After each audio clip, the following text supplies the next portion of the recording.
50-minute episode, 50-minute episode, and 49-minute episode. This also looks like there's a pool, so this must be Daisy's party. I am so excited. I've heard that some shit goes down in the 6th episode with Camilla as well, where people are gonna question her. So I wonder if her character is gonna have some changes, because throughout the book she was always fucking iconic and she could do no wrong. But also Daisy and Billy starting to get closer, and we are officially gonna probably hear some more songs from Aurora, because they wrote those songs over a while. And I just cannot wait for the pool house scene with the almost kiss, but in the show it might actually be a kiss, but I cannot wait. Tell me something. Get your prime video on. Get it on, get it on, get it on. Previously on Daisy Jones and the Six.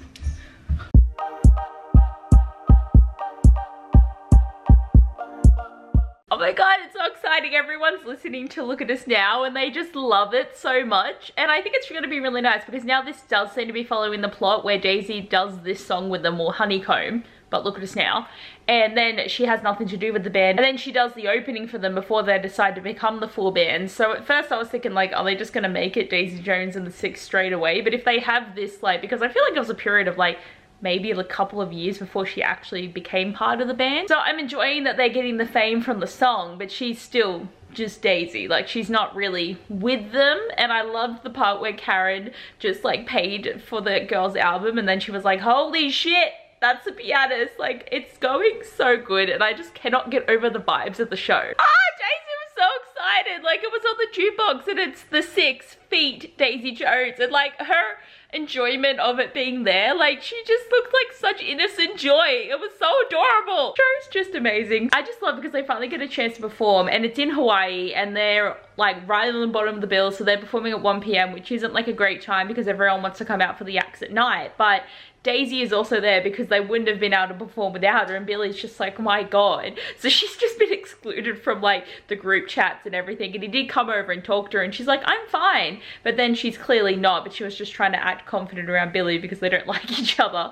But I like the way that he's like, okay, we're gonna perform and then you can come out for your one song after the 4th one. But then Daisy's just like, no, I'm going to drink and pop some stuff. And then she just wanders out and she just looks ethereal with her coat just flowing in the wind, and Billy's just like, could you not just fucking wait?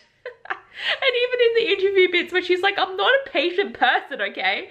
So this is what I like, because in the book she did just come out for her Honeycomb performance and then she'd go back, but then there was one performance where she just stayed on the stage and it just started to become the thing. So I don't know if they're trying to like combine all that with her just storming the stage the first time. It's just iconic. This whole segment's amazing. Like, I hope they just keep playing Look at Us Now the whole time, because it's such an iconic song. Like, I know I shouldn't say that it's gonna be my favorite because that would be such an obvious answer, but I have listened to it so many times since it's been announced and first heard it in the trailer. But they definitely have combined the whole storyline of her like only singing with them the one song for a long time, because in the way that they put it, they were just like, Daisy just fucking wouldn't leave the stage, and then she's just like, no one wanted me to go. Like, the interview part in this is so good because they both have such conflicting ideas of what actually happened, but it was definitely because Daisy kind of wouldn't leave. But I do love it. Like, she is just like, I'm chilling, and then she's got the tambourine, she's actually using it. Like, that was iconic in the book too, because that was her main instrument. So it's just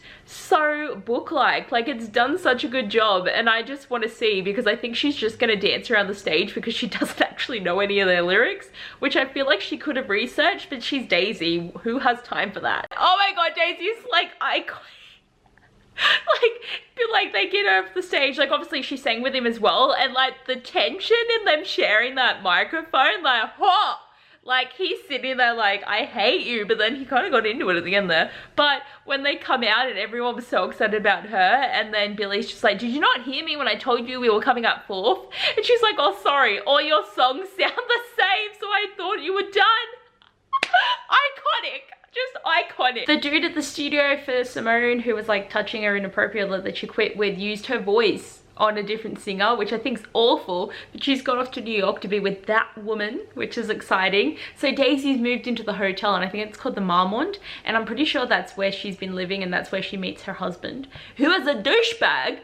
We know this though from being book readers, but also that's where she has the really intense party. But I remember that being a thing in the book, I'm pretty sure. And then she's got her code name like Lola something, and I'm hoping that they use that. But also I'm so excited that they have the scene where she breaks in to her childhood home and then she gets arrested, but she called Karen, and Karen's like, why would you call me? Like, I'm happy to help you, but like, don't you know people? And Daisy's like, I have no friends, okay? Jesus. And also, like, Daisy was questioning why she couldn't join the Six, because like Teddy was like, oh no, this wouldn't work, but it's because Billy's a front man and Daisy's also a front man type of personality. So that's why they're so good together though, is they're both vying to be the front runner, but they both are. Like, they're a couple front runner where they can't be a couple. And I'm also liking that Camilla's standing up for her here, being like, Billy, you could have at least given her credit. And he's like, well, she sucks. And Camilla's like, dude, she's the reason you're popular again. You could at least be a little bit nicer. Like, iconic behavior again. Like, it's just, the women are iconic. Okay, I love this whole party that happens at Camilla and Billy's place, because like Camilla invites Daisy because she's like, she's got to be in the band, because Billy's only good right now. He won't be great until Daisy's in the band. So it's kind of ironic that she pushes it together. Like, if she didn't meddle, there never would have been any of the bullshit to deal with in her life. But Camilla was only trying to do the best that she could. But Daisy rocks up, she drops a bottle of wine, she comes in with a pineapple and just feels very awkward, and then Billy apologizes to her, but then they still don't want to interact. And I love the whole interaction where she leaves and then Camilla chases her and says that she wants Daisy there, like she wants to get to know her and be friends with her, and I just think that's adorable.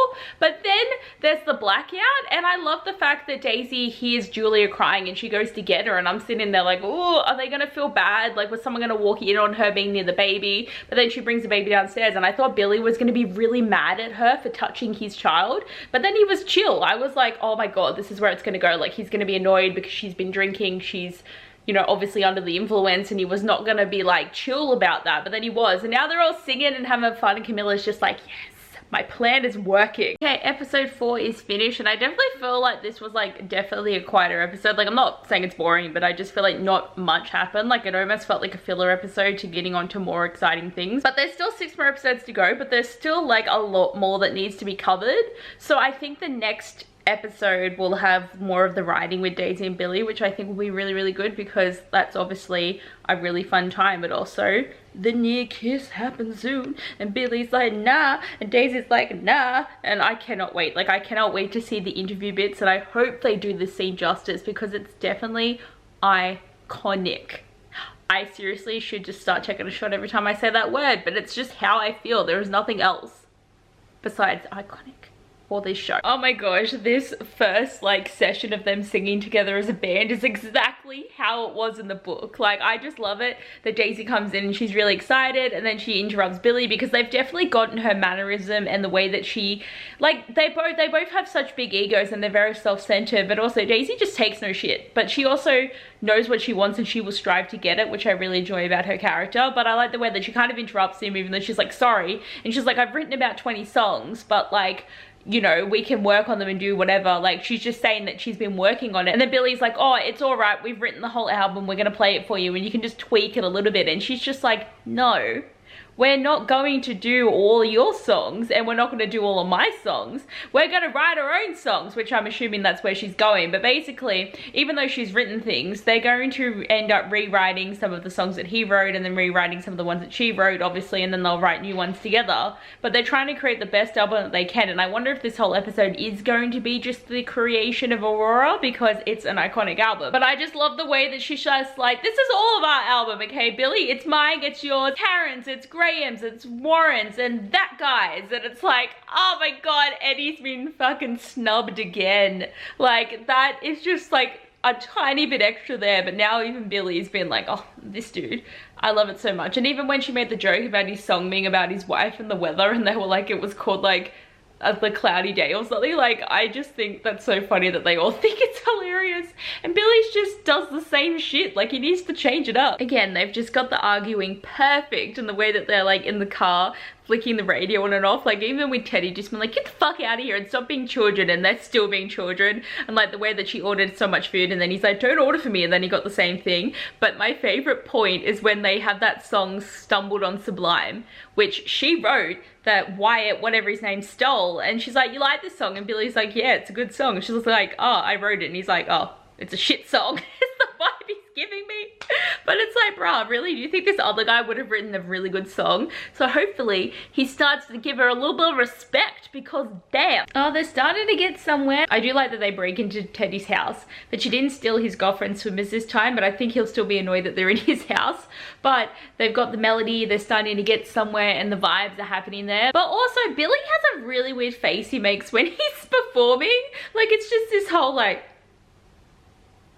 thing that he does. Like I can't do it. There's just something about his face that's just like, it's not attractive. It's weird. I'm sitting there like, don't do that. It's just, it's odd. It's like when they first sang Look at Me Now in the bin. He's like, do you know where I hurt? And I'm like, don't know. That's concerning. But also Graham has a girlfriend, and I don't think he had a girlfriend in the book because he was so obsessed with Karen that it took like however many years for him to finally get to be with her. But Karen's jealous now, and I am loving this. Oh my god, it was so funny with the whole beach moment, and like Graham and Karen just have tension there now. And when she's like, walk me into the house, and he does, and then they're freaking kissing, it's like, yes, but you still have a girl out there, Graham, so like, it's only 4 dates, but it's technically cheating. It kind of feels like there's a vibe there. But oh my god, it's so great seeing Billy and Daisy work together. And it is exactly how it was in the book. Like this episode is doing a really good job of having really good book moments, and it's just done perfectly. And I like the way that he was asking questions about her, and one of the first questions was about the pills, which was very much like book. And I really like the way too at first Billy was just like not budging on anything, and he didn't want to like have Daisy really having any input, like even though they were both writing this song together. But then eventually he starts to loosen up more, and he's taking her advice on certain things about whether she should sing higher or lower, or change the tempo, or like she'd play something and then he'd be like, no, that's not how I played it, but then she's like, no, just try playing it how I played it, and then we'll go back to what yours was. And like they work through stuff like that. But now he's also like, oh, you're so broken, you don't hope for anything, so these are the songs that we're writing, right? And she's just like, dude, I've been through a lot of my life, but you don't get to call me this, is where I'm thinking it's going, because I've just paused before I think she's gonna have a really freaking rant. But like even just changing some more lyrics, but like the way that Billy's just smiling a lot, like it's so weird because he doesn't normally smile. Okay, I actually finished episode 2 like a little while ago, but my parents got home and I was chatting to them about certain things. But I like that we finally got a new song. So Let Me Down Easier has been this new one that they spent all afternoon and night writing, and then they got to record it, and it was actually a really good song. I really enjoyed it, but I'm finding that a lot of them sound quite similar, that I will probably start to blur them together. But we've officially got 3 songs now that are really, really good, and now I'm going to watch the next episode, and I feel like there's going to be drama. I feel like I'm not enjoying the way that they're making the songwriting into like a montage of them being like, and then we wrote 9 songs, and there's sort of snippets of it. But in the book there was like chapters about them writing these songs and how they evolved and the different things happening in people's lives. Like I feel like they've just cut that out completely, and it's making me sad. And also the way that Billy was such a family man in the book, but it's just not giving that vibe in the show. Like it's almost like he's an absentee father, because like Camilla is having to raise Julia on her own, when in the book, even when Billy was out riding until 2 in the morning, he would still come home and then be with Camilla. Billy would come home and he'd be working on the house, and he'd be spending time with Camilla and Julia, and he'd be actively there. But Camilla knew that when he was out writing songs, that was his purpose in that time. But every other time that he had, he'd always be with her. And like even if it was a really late night, he would never stay at the studio, he'd always come back to Camilla. So I feel like they're not showing that side of him, and it's making me not like him as much. Like, because it was always the family side of him that made me really happy, because then he's having the moments with Daisy, which seem to be more prevalent, and everyone seems to be noticing a lot more than before. So I don't know how they're going to spin this, but hopefully he starts getting better. Okay, so we got to the point where like they have the interviewer from the Rolling Stones. Like he's already been there for a while, but like he was talking to Daisy for a bit, and I was worried that it was gonna like cut the 2 interviews and put him into one. But I think they're gonna hopefully interview again later, because obviously when she starts spewing stuff about Billy, and then he says, oh, we actually hate each other, and then that brings the whole band together.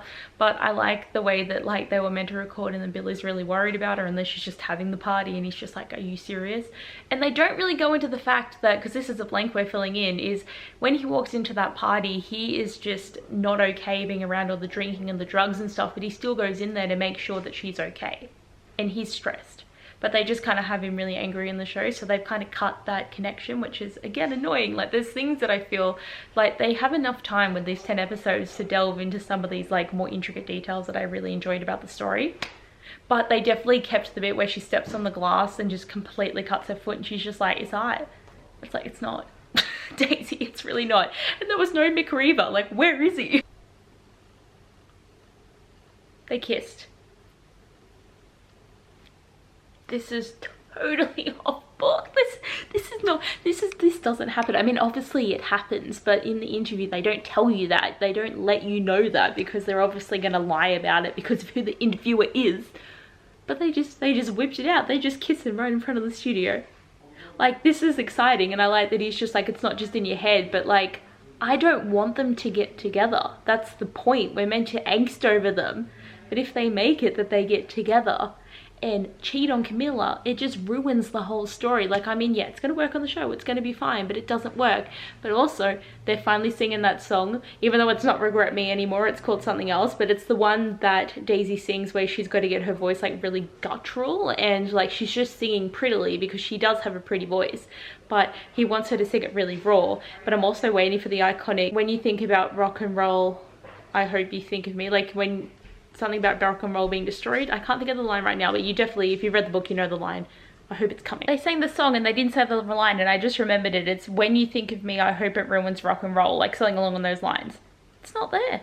It's like the most iconic line and it's not there. Oh my god, so we got to the photo shoot and it's exactly nothing like the book, which does bother me a bit, but you know what, like I guess they couldn't really do that because I guess like there was probably just like issues with kind of being like, you know, they shouldn't just be taking a photo of a girl's breast area, like it might not have worked out for the show, but in the book it worked, you know what I mean? Like they probably just had like, they would have to change the rating if they did this, but it makes me sad because it was iconic, and like the way that they were looking at each other and like the whole album cover, and it just didn't happen. But also now the bits happening with the Rolling Stones dude where he's just like, Billy, like what happened at the rehab center? So now he's obviously going to say, oh hey, me and Daisy hate each other. So they've kind of combined the two interviews into one now, and I'm a bit like, oh, like things as the show gets on later are different from the books, but I know that I need to do like a whole rewatch where I'm not thinking about the books after I've enjoyed it, but I just can't separate the two. I find it very hard to do that. But also the kiss was just to make Daisy sing, and I think that's really dickish because like obviously he has feelings for her, but he's just like, oh, it's just bullshit, like I just need you to sing the song, listen to it, it's great. And Daisy's like, I hate you. So kind of what's in the interview is true. Did Camilla just hook up with Eddie? Is this what's happened? Because this is just, this isn't how it went down. Camilla was a saint and an angel, but if she's hooking up with someone else, which she's warranted because of what Billy did, but she was so mad at him that like, why would she do the same thing? There's like a lot of cheating going on, like they're trying to add so much drama.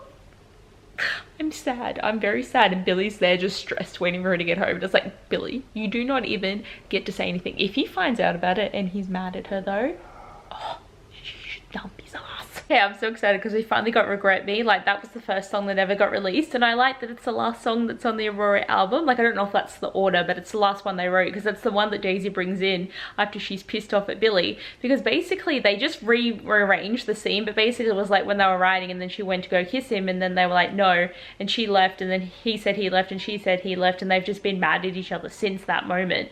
And then she writes the song and then Billy's like, oh it's shit, and then she's like, raise a hand everyone who likes it, and then everyone in the band likes it, then he F's off, and then he goes to talk to the dude, and now we're going to see the magazine to see what's been written. But things are starting to go into place, like Warren's starting to get invested in the boats, Eddie's staying around for reasons, and Graham and Karen are more into their relationship, and just like things are happening. But the question too is, are the twins gonna happen, or do they just feel like Julie is enough? Because like the twins are a big part of it too, because we had to see Billy having to deal with 3 children instead of just 1, but he's not being a good father at the moment anyway, so he probably can't deal with more than 1.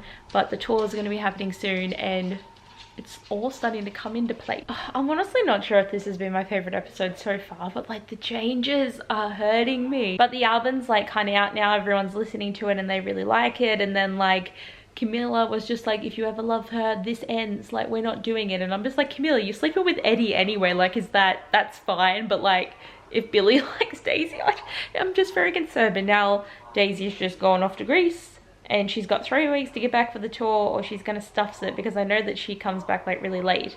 But she's gonna meet her husband in Greece. I'm pretty sure it was in Greece that she met him. And we're gonna hate him because he sucks. But I feel like these 3 episodes definitely had more tension and anger in them. Didn't cry. Nothing got really emotional for me. I'm thinking it's going to get more emotional in the next 2 weeks worth of episodes, but I feel like I talked a lot more this time. Like, there was a lot more things to mention. But I hope you guys do enjoy this video. Thanks for watching, and I'll see you next week for episode 7 and 8.